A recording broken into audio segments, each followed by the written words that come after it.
And we're back. Welcome back to DadSchooled podcast. Well, we're not perfect at all, ever. Never Period. perfect, but Never always perfect. always striving forward. Yes, I'm Josh, and this is Jimmy, my better half, but not in that way. It sounds weird. No, yeah, just Okay. the We other have side of other the halves. screen. We have other halves that are better than us, so it's okay. That's right. Yeah.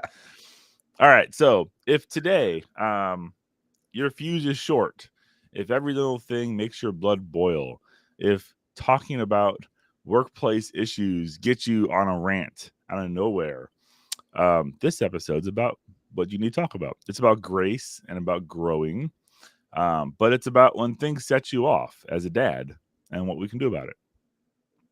I want to give a little PSA this morning. This episode is not addressing people with chronic anger issues that blow up and hit people and hurt people physically or emotionally. Okay, this is not about the extreme cases, because I would say this could be my official opinion and unwarranted advice. I don't think that most dads have that problem. Most dads probably have just little anger flare-ups that they wish they could get rid of.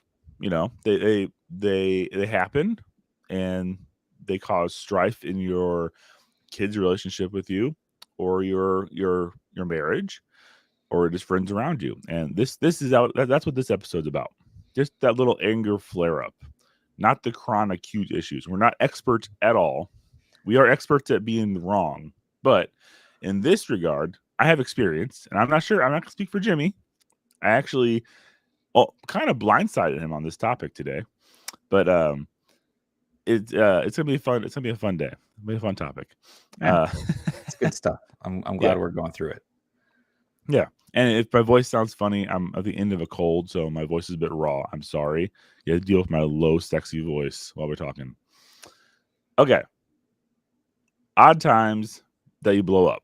I have this issue where I think I'm right, but I'm not, or I think I'm right and I am right, but I forcefully let somebody else know that I am. And that person, unfortunately, sometimes either my wife or my kids.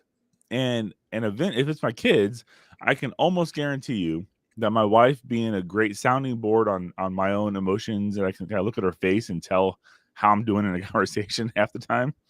I can see I'm wrong. I can see that I overstepped something, and that's when I take a step back, and I might then notice the tears welling up in my little girl's eyes or something after I said something stupid and wrong.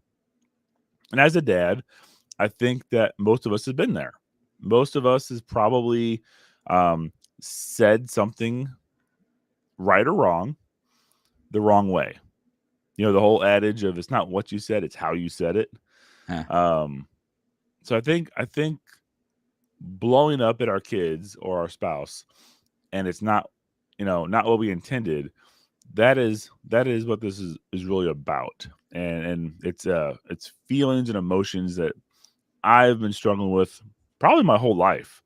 you know I not always the best at confrontation. I usually will try to strong arm somebody, and then it backfires, and you know it's just how I feel afterward. Shame and regret. It's not a good feeling.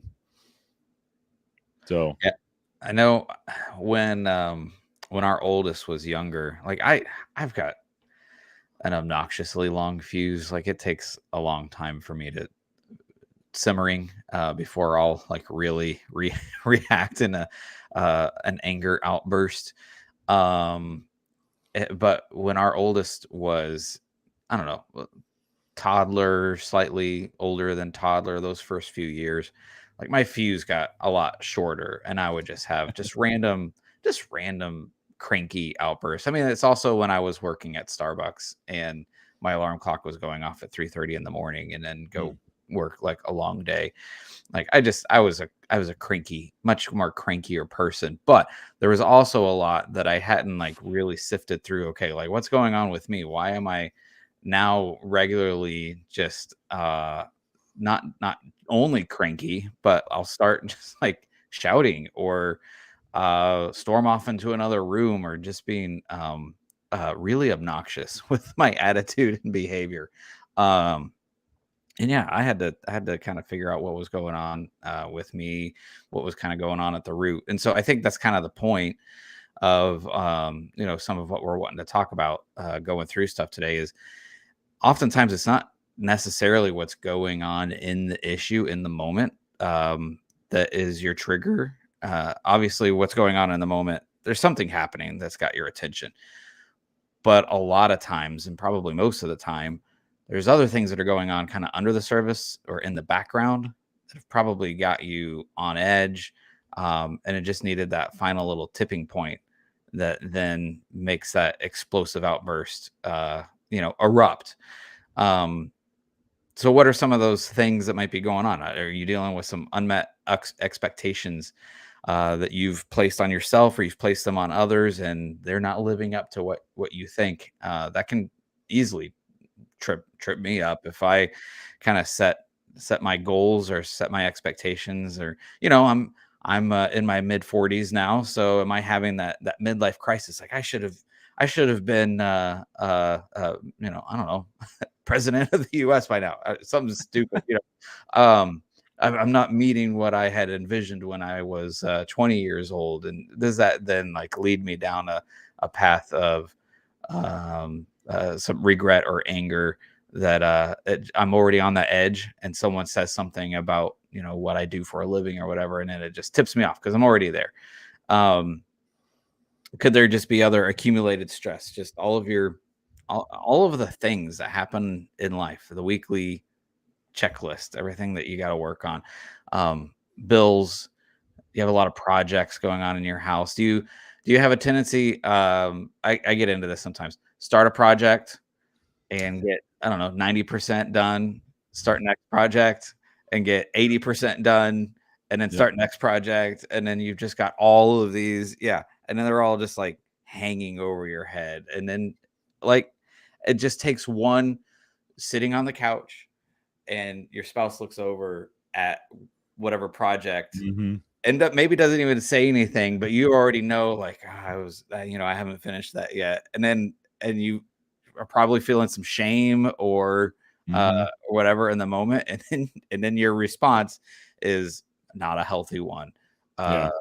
like that I think happens, I think right? I have a project in almost every room in my house. So I walk from one side of my house to the other, and I have this, like, growing list in my head, and I'm like, "I need to finish that. I need to finish that. I need to finish that. I don't like how that turned out. I gotta fix that." And then my wife's like, "Hey, you think we have time to do this?" And it's like, "I have no time," you Yeah. know? Yeah, right, right. And then it's the, yeah, that quick moment response that is unjustified and makes you look a little foolish probably. Yeah. But man, yeah, those happen. I was saying, you know, a minute ago when I was doing the coffee shop business and having to get up early, like I handled it really, really well the first, I don't know, 3-ish years before our oldest was born. And you know, I was able to bounce back and come home and take a nap and all of that didn't matter because my wife was out doing her thing. She was at work or whatever. So I could manage that schedule pretty well. Once I was a dad with a newborn and toddler, yeah, that changed. The whole not getting any rest or any sleep. Or conversely, are you the dad that sits in your, you stay up all late at night, scrolling through your phone, playing games, watching whatever is the new Netflix series or something? Are you binge watching and not getting the sleep you need because you're staying up late? You know, the opposite of where I was just getting up early all the time. Lack of rest in general can absolutely lead to putting you just on that knife's edge. That the smallest little thing can just tip you over and get you not treating others around you really, really well. Um, and then it just takes those little things of if someone's uh, says something that is maybe slightly offensive or disrespectful, Might not even be intended that way, but man, you hear it the wrong way and it just kind of sets you off. And then just in general, is everything else in your life feeling out of control? Um, just things aren't going the way you expected. Uh, could really, again, that sideways comment or sideways glance from someone that's not actually intended to be something. um, like these small little things can just, in that moment, you just switch flips. Now, at this point in the show, I'd like to almost imagine that half of our audience is sitting there blubbering and crying in the corner, hugging themselves and saying, "That's me, guys. You got me." Yeah, You absolutely. know, it might not be, but I just in my mind I'm thinking that If list. there Yeah, wasn't a camera on right now, that would be me. right. That'd be me too. But this list is actually like hits home on all these points for me. Like I've experienced every single one of these, and I think it's real. Like we as dads, we're supposed to, society says we're supposed to be the strong leader of the family, whether you are um very much the leader of your family, outwardly or not. We still bear a lot of these things on our shoulders. And I'm not saying that your wives don't help with things at all. That'd be really stupid of me to say, actually. But we hold a lot of this stuff in. We're as society tells guys, don't cry, be strong. You have to suck it up, Buttercup. Those kind of things, and all these things, the work stress, the bills. Even though guys typically, stereotypically, maybe might not outwardly project our worries about such things, they're still internal worries for me. Like I might have a more cavalier attitude about spending money in our family, but the stress of not having enough money for some things sometimes does weigh on me. It's just it's I want good things for my family. I want to provide, and I want the ability to provide. And sometimes the weight of the world just presses in on you. Yeah. So with self checking, checking yourself before you wreck yourself kind of Yeah. scenario. What can you ask yourself that might help identify some of these things? Am I reacting to this moment or to something that's been building? Like Jimmy said, a lot of times your outward explosion isn't related at all to what just happened in front of you. It's usually a guilty thing that you have in your mind already, or it's something completely unrelated, and the poor person who just triggered you is just in the firing field. You Yeah. know, um, so is your anger really what just happened about what just happened, or about how I feel disrespected, overlooked, or if I'm tired, or have I eaten well today? Have I slept? Have I taken breaks throughout the day? Am I working in the shop all day, heads down, trying to get something done? Am I taking that physical walk around the block to clear my head? Maybe when you're responding to somebody, my wife asked me this one time, and it floored me. Would you speak to somebody else this way? I Yeah. was like, "Oop, no." Then she's like, then why are you speaking to me or the kids this way? And it's like, you're right. I'm speaking like a jerk. Um, And that one amazes me how we end up using a absolutely different way to communicate or mhm. relate to those that we're the closest with than We're we comfortable would. with them. Right, yeah, than we would in general society, and, Yeah. yeah, that gets me. That gets Because me. like in society, out in the workplace or in somebody you don't even know, you're worried about their perception of you. You're worried about what they're going to think about you. So you're kind of a little more reserved. Yeah. Okay. And I could be completely wrong with this, but that's my opinion. In your family, one, they're stuck with you. Two, you know them intimately and their emotions and how they respond to things. So you know how far you can push something and get away with it, you know? Right. So, and that's not right anyway, any means, but yeah. So am I mad or disappointed at my child that they didn't meet some unspoken expectation that I was holding on them? We talked about this last week actually. Things that us dads want to do with our kids, and it doesn't always work out how we want it to, that's a provoking thing for me sometimes. I'm like, well, that's not how I wanted it to go. So I get mad. I always remember my dad on Father's Day, which is coming up, by the way. He would always make comments, and I didn't always understand them at the time, but as I've gotten older, I understand them. He made comments around like, we'll see how the day goes, or whatever everyone else wants to do, kind of scenario. Because I was like, well, it's your special day, Dad. It's all about you. I didn't understand, and now I do, that it really isn't about me that day. It's also about the family and doing things. And if they want to do things with Dad, you have to change your expectations, because the answer when someone asks you, what do you want for Father's Day, or what do you want for your birthday, the answer that most dads might give would be left alone. Let me do this thing alone. And if it sounds mean, maybe I'm gonna get lots of hate mail from our 3 people that follow us. But I would say a majority of the time, I'd say I want to play a video game or watch a movie alone. Not necessarily alone, but just I want to do what I want to do uninterrupted, without responsibility. It's like a dream for a dad to have a day without responsibility for me. And then it sounds like cold. It sounds selfish. So you can't really say that out loud half the time. So you got to say things like, oh, I don't know, whatever you guys want to do.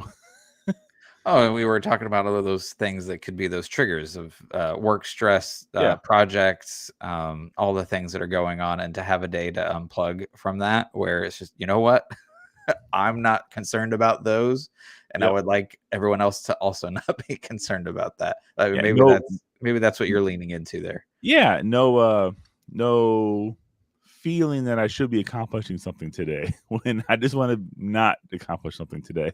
I want to accomplish nothing today. Yeah. That's every now and then it's okay to have those days. And then, is this outburst about control or connection? Am I upset about something that I can't control, or am I upset about something that I feel disconnected from? Fear, insecurity. We kind of talked about this. And if we have anything in the background that we're worried or have angst about, those are underneath the surface and are big things you got to ask yourself. Am I afraid of something?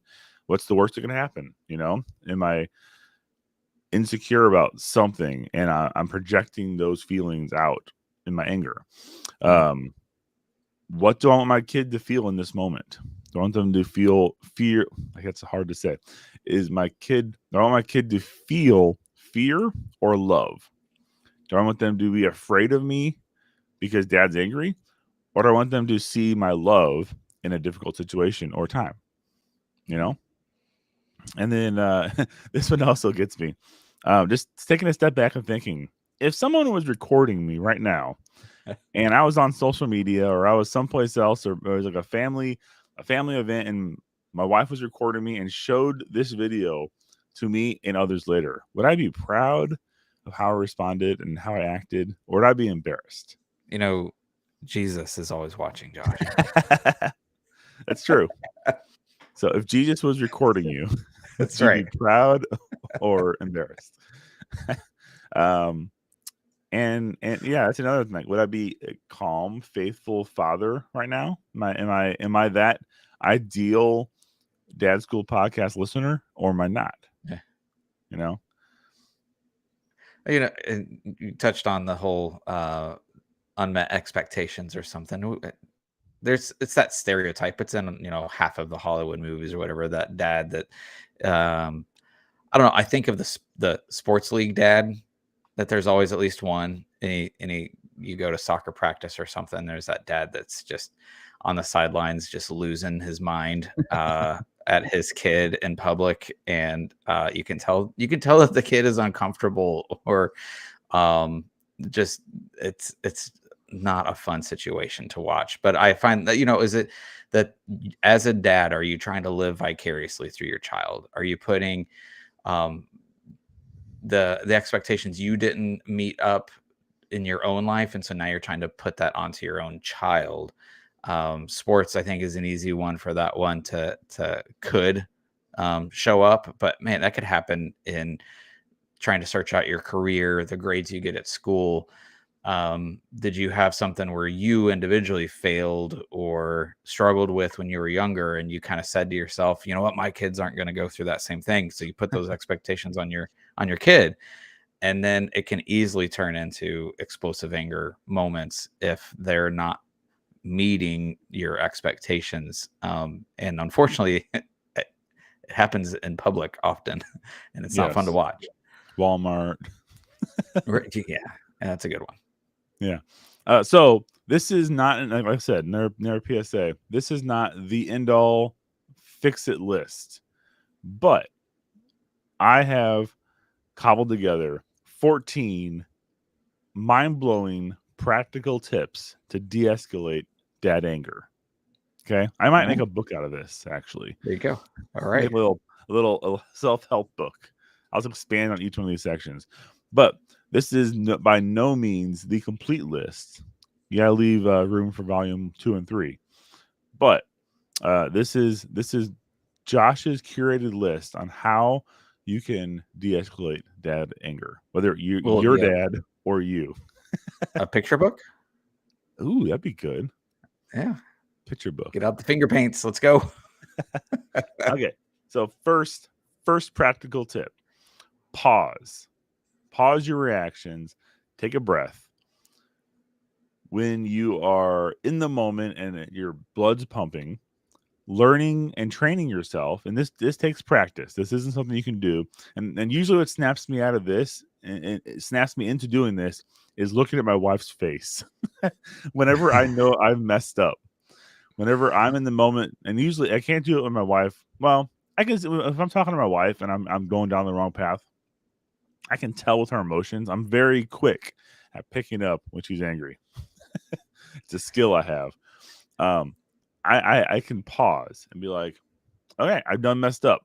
I need to pause and think about what I'm doing. That's something you gotta just train yourself to do. That's good. She's your social barometer. She is. You can see, and it's good that it only goes to the layer of your spouse that gets your attention, and it doesn't have to go to the entire room of the restaurant that everyone's looking at you, and then you realize, oh wait. So when the yes, waitress starts good. crying, I know I messed up. Yeah, so it's good that your ring of influence is just to your spouse. That's healthy. That's good. So taking a I time like, out. yeah, that next one. I like this is good for me. You talk about this one then.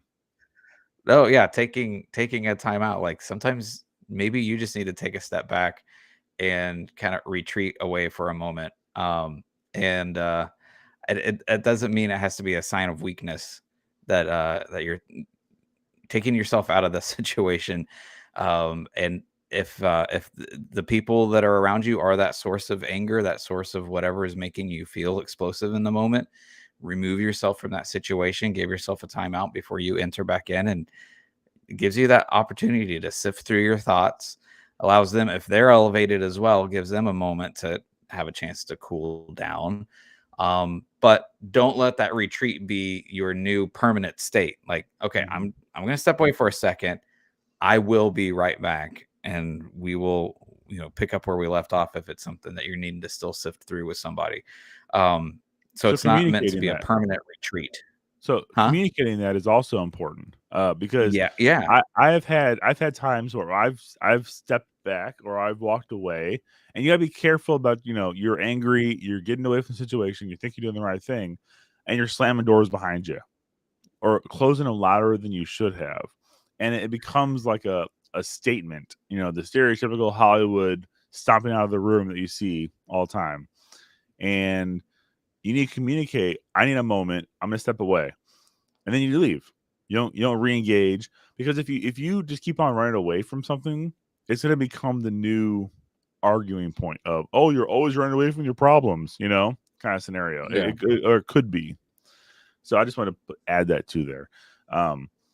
But in the same theme of walking away for a second, get moving. A brisk walk around the block. A few push-ups will remind you how horribly out of shape you are and snap you out of your anger-induced coma. Pacing the room, walking the dog. Um, if you're really angry and you really need to go do something, be careful around your dog. You don't take your anger out on your dog either. Just a little side note. But yeah, anything to get you physically moving, take a run, hit the elliptical, lift some weights, do something. Don't punch things. It's about getting yourself re-grounded. Yes. The tactile, just my feet are moving, hitting the ground. My hands are on the floor. I'm doing some push-ups. I'm outside feeling the breeze. Just getting yourself re-grounded to your actual surroundings and your environment. And that can help you just kind of get that mental reset that you're needing. It actually goes a long way. Yeah. If it's raining outside, go outside. No one can tell you're crying if it's raining outside. Yeah, Things like that. Life hack. That's good. Yeah.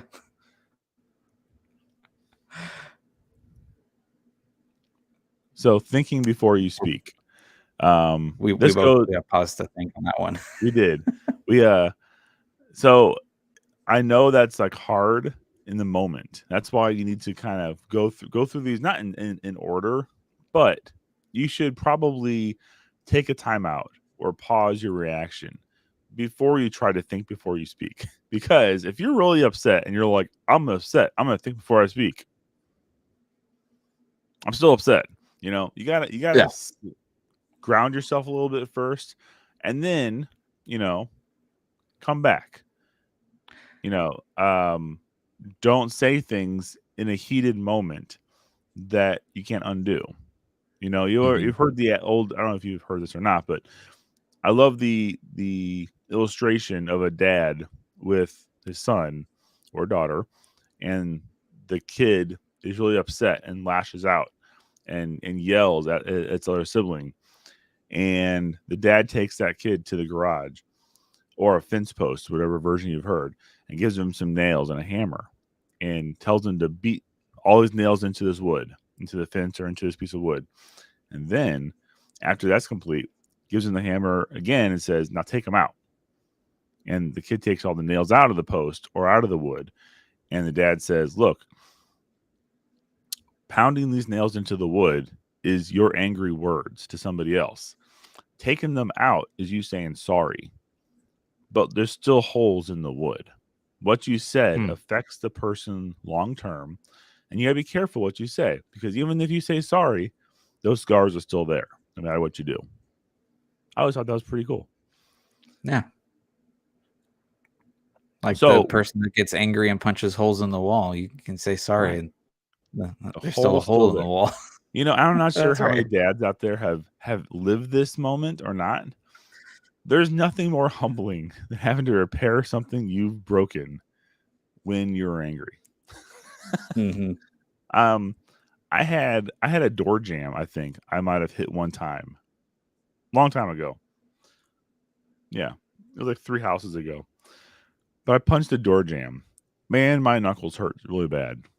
I was upset, and the smartest thing in my mind at that moment was to show how tough I was and punch the door jam. It was the stupidest thing I could have done. And my knuckle, I thought I broke my hand, to tell you the truth. But I had like a crack in the wood. So now every time I walk by that wood in that hallway, I would see that door jam. And I just feel guilt. It was terrible. Nice reminder. Yeah. Yeah. Yeah. So that was a bad idea. Don't do that. Yeah. But it was a learning opportunity, thankfully. So that's good. Yeah. Every time I walk by, it was a learning opportunity. So using I statements and not you attacks. Okay. I struggle with this one because communication's hard. Whenever I get to the sober mind in a conversation to try to implement this, I still find a way to use a you in an attack. I don't know how I do it. Like, you never do this. You never. No. I do. Well, it's one of those. These are one of those tricks. Yeah, these are one of those tricks that my wife uses with her clients. Is you're talking through a situation, saying, "I am feeling that this is what's going on around me. I perceive that this is what's going on. Mm-hmm. What I'm hearing that you're saying, and repeating that back instead of you do this, you always say this, especially trying to not use not just the I and you, or not using you attacking statements, but using words that are what's the way to say it? Using like always or never. Absolute. The absolutes, yeah, don't speak in absolutes. Like that also can be something that escalates a Yeah. situation. So put the focus on yourself. This is how I'm perceiving everything going on, instead of Mm-hmm. putting words in their mouth, and especially using absolutes to, like, this is on you, like you did this, this is your fault. Like that's the way Yeah. it comes across, and that's not going to help smooth things out. Yeah. And then what I do, I'm usually like, I feel that you never listen. And that's the wrong way That's to do right. that. Uh-huh. That's not a hack. Don't, yeah. You can't wrap an I around a you and think it's going to work. But that's what I try to do. And don't do that. Yeah. But it basically, you can definitely focus on your own emotions and how it makes you feel. Hopefully, the person you're talking with doesn't attack you on your feelings, because that's also another issue of, like, if you say I feel disrespected when, and they discount that feeling and just attack you again, that's on them, yes, but it doesn't help the situation at all. And you can't control that. But you just got to recognize, use other tips than here, like walking away for a bit and just de-escalating a little more. Okay. Express, don't explode. So once you're calm, say what you feel clearly and respectfully. Don't say it with the intent to be right. That's the hardest for me, because I'll come back and I'll re-engage a conversation and try to explain to somebody else how I'm still right, instead of coming back to a conversation and trying to just solve the problem. I come at it combatively again. So express how you feel, yes, but don't dwell in it. Don't wallow in that feeling and expect somebody else to always respect that, or expect somebody else to always be on board and instantly say, you're right. Because that's almost never going to happen. You have to express your feeling and then move on and try to solve the problem and move past it and move on life. If you just sit there arguing back and forth over small little points the rest of your life, you're always going to be angry about something. Yeah. Well, I think that a point on this one is your thoughts, feelings, and emotions do matter. They Mm-hmm. have value, and they are usually valid, but it's that whole how you say it thing. There's a healthy and well-intentioned way of expressing how you are thinking, feeling, and emoting, and there's that explosive way that's going to just harm yourself, your relationships with others, harm others. So it's that how do you get those out? So being thoughtful and mindful on those things. We're going to have a long show today, Jimmy. Oh, we're almost there. We're almost there. So identify the real trigger. Ask what's setting me off right now. And this once again is talking about practical tips to de-escalate yourself. But part of that is understanding your triggers. Like, what is really setting me off in this moment? Why am I really angry? Am I angry about the spilled milk, or am I angry about, and it's spilled milk? Like, someone spills a cereal, spilled the milk. Really, are you out that much money? Is your argument that you're out of all your finances because this spill happened, or you're annoyed that it happened and clean it up? Is that big a deal? That's no, it's not. Right. It's like a couple cents worth of spill. Get over it. Move on. Yeah. Name the need, not just the emotion. Okay.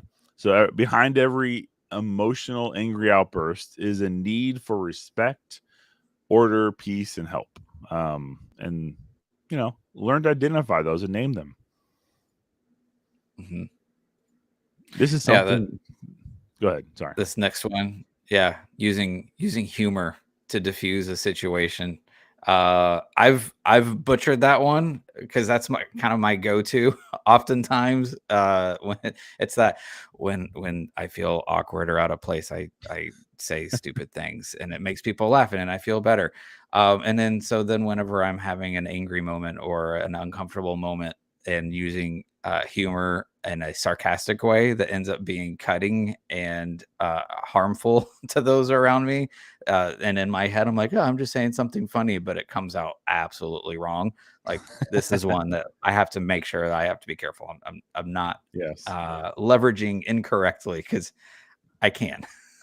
Nothing's worse than that feeling when you deliver that greatest joke ever and you realized you messed up and you should not have Uh-huh. said that joke. Yeah. Yeah. Okay, focus on solutions, not control. Instead of stewing on what makes you mad, ask what's one step forward here. Not every single little thing that you do has to be a battle. And if you always have the mindset of moving forward, moving past the issue, not forgetting the issue or ignoring it, but getting past it and not dwelling on it, then you can be one step closer to not being angry anymore. You can solve the problem, move forward, and be a problem solver instead of a problem creator. Hmm. And that it goes into the next one. Let go of the grunge. Don't carry the frustration from yesterday or the past battles. Don't bring up other arguments in this argument or in this battle. If your kid isn't cleaning their room and you're in the middle of an angry outburst with them, or if you're on the tail end of that angry outburst, don't blow up and talk about their laundry. Don't talk about the other chores. Don't talk about the yard or how they treat people. Don't go down the laundry list of things that they do wrong. Focus on the one thing, if it even is an issue, because you're just going to keep on bringing up the past and that person's not going to feel very good. It's just going to put them on edge and have them combat you. Yeah, if you're, especially like in a marriage relationship, but this happens with kids too. If you Mm-hmm. operate out of a scorecard keeping, Yes. if that's your reality, then man, no one wins. No one ever wins. Well, you did this. Well, and you did that. And remember that time you did that? Well, it does, because one time you did that. Like, it's just never going to end. So taking that mental hurdle out of your way, going, you know what? I mean, that's one. If you get yourself in that rut, you have to legitimately recognize it and decide, you know what, we're not going to do the scorekeeping thing. We're going to focus on, this is what is happening in this moment. We're having a disagreement or argument, or what you did right now upset me. We're going to focus on this right now. And you have to intentionally say, this is what we're going to focus on. And that's a big one for a lot of people with having communication issues or anger issues or whatever, relationship challenges. That one gets a lot of people. Yes. And also remembering back to the kids aspect, your kids don't remember past arguments or what they've done Right. wrong. Like they hardly remember what you just told them to do 5 seconds ago, which you're probably mad about, Yeah. You think your kid's going to remember the past, last time you got mad at them? No. Us adults remember the pattern of what might have happened we don't like, but your kids don't. They're on to the next thing. They've forgotten about it. They moved on. Unless it was horribly scarring for them, and bringing that up is not going to be a good idea anyways. So don't keep a scorecard. That's a good point. Scorecard's bad Yeah. in this Yeah. sense. Scorecard's good in like mini golf and other sports. When I'm winning When I'm winning, against everyone in mini scorecards are golf. Yeah. good. Okay, so this one's a tricky one. I have some family member, previous family member. I have people who were close to my family who had patterns of issues. So know your patterns. And everyone around this person knew their pattern, but they didn't know their pattern. And a lot of other things were at play, and it was a terrible situation. We're not going to get into it, but I am familiar with this term, and I have seen this firsthand. What time of day is the worst for you?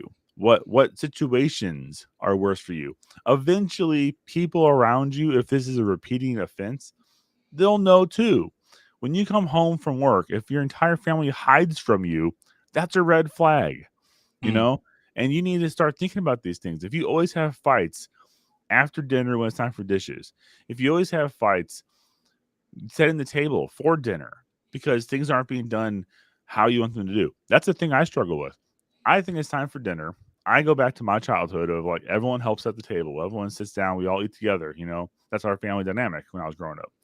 Right now, my kids are off playing video games and doing other things and just enjoying themselves being kids. It's fine. And I'm like, it's time for dinner. Let's get off the games. Let's help set the table. Let's all come to the table. And I gotta say it like 6 or 7 times because it's always one moment, Dad. I'm almost done, and I should be more understanding, but I'm not. So I need to. That's something I'm working on. Of okay, yeah, we'll just start eating without you. Yeah. But it's knowing your triggers. If I came home from a long day of work and I know that I'm going to walk in the door and not have the response that I thought I should have, because as dads, we have this picture in our minds walking in the door. Everyone's like, Dad's home, and runs to you. The wife gives you a big old hug and kiss that you really like. And, then your kids come and give you hugs and they're all glad to see you. That's the ideal situation. But in reality, you come home, your wife probably was dealing with something before you walked in that door. And now you're going to have to deal with that too. And even though you want their love and respect at that moment for being home, you got to curb your expectations and accept that you're a dad and you have a job to do. You got to be part of the family and support your wife. And likewise, if you're home all day and your wife comes home, maybe they need that moment alone to decompress too. And you're expecting them to just take the kids from you. There's lots of situations, lots of different people have different family dynamics and situations. But, it's knowing your triggers is the whole point here. Knowing when you get upset and why will help you in the future of planning around that and planning things to do to help you with that. Yeah. And the last thing. Oh, sorry. Go ahead. Oh, you're good. The last one, go for it. The last thing is recognizing when you need help. That's a big one for people. As a big, strong dad, it's considered weak to get help, but it's really not.